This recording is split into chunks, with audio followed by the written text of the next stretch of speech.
Earlier I talked to you about the 7 most common hitting mistakes. Now I'm going to talk to you a little bit about the solutions to those hitting mistakes. Number 1 is fear of the ball. And that comes with confidence in tee and soft toss work. Number 2, swinging and missing. Keep your eye on the ball. We talked about that earlier. Number 3, swinging late. And where you'll run into a solution there is the S3, S4 sequence. Make sure that snap starts before the swing. And also in S2, make sure you stride to your full foot. If your heel's not down in time, S3 can't happen in time, and your hands will be dragging to the ball. Number 4, hitting mostly ground balls. Again, it's the S3, S4 hitting sequence. And in S4, it's keeping the barrel of the bat flat through the ball or on plane with a flat top hand and not rolling. And one place that can show up is all the way back in S1. If we're holding the bat too tight, we can't get full extension. What we have to do is roll just to keep the barrel moving. S5, hitting mostly, number 5, hitting mostly fly balls. S1 barrel, make sure your barrel's here and not too high up. What ends up happening is we go down and we can't stop on plane, so we just keep dropping and then we hit underneath the ball and it pops up. S2 barrel, same thing. If we start here and we load to there, we're in the same boat, same issue. S3 is late. That's if that snap doesn't happen on time, our hands will drag and we'll have to pull a little bit too much with that lead arm, especially barrel drops for pop-ups. And then there's just a loop in S4.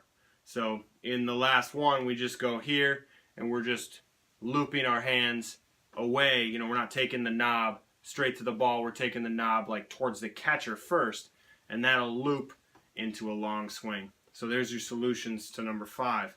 Number 6, not swinging.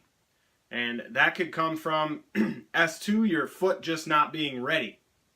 Remember what I talked about earlier.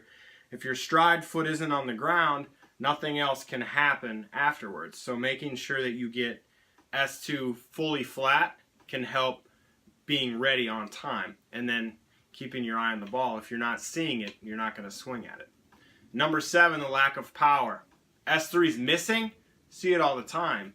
Kids just don't snap, whether they don't know how or they don't feel that it's important. That's one of the most important things you can do to free up your hands and not your arms when you hit. I say, you ever watched anybody hammer a nail? They don't do it with their full arm because they don't have the same amount of control. What they do is they hammer with their wrist so they don't smash their fingers and so they actually can hit the nail. Just like this is your hammer. If you free up your hands by using your hips and your legs, now you'll be able to be more consistent with contact and you're going to have more power. And then sometimes it's not missing, it's just late. So the S3, S4 sequence is important. Make sure that snap brings your hands to the baseball. No S2 load. So you just start in 50-50 and then you try and swing from there. Well, if you go back, you weigh 100 pounds and you load into 60-40, that's like putting 10 more pounds into that swing. You're going to get a lot more out of it. And then S4 loop in the swing.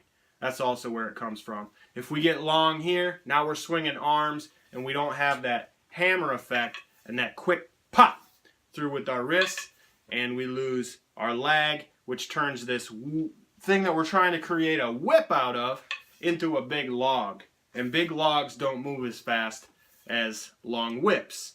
So loop in your swing too. That could be it. So there's your 7 solutions. Work through those things, and remember, I can't stress this enough, a lot of these issues, the first place I look and the first place you should be looking in correcting these is all the way back in S1 and S2. S1 really, especially the grip one, that's a big one for kids. And S2, I see a lot of heel raised up, can't quite swing in time. That also causes many issues. So there you have it. Solutions to the 7 most common hitting mistakes. I hope you can see where those might help. And I know they will because I've seen them happen hundreds, thousands of times.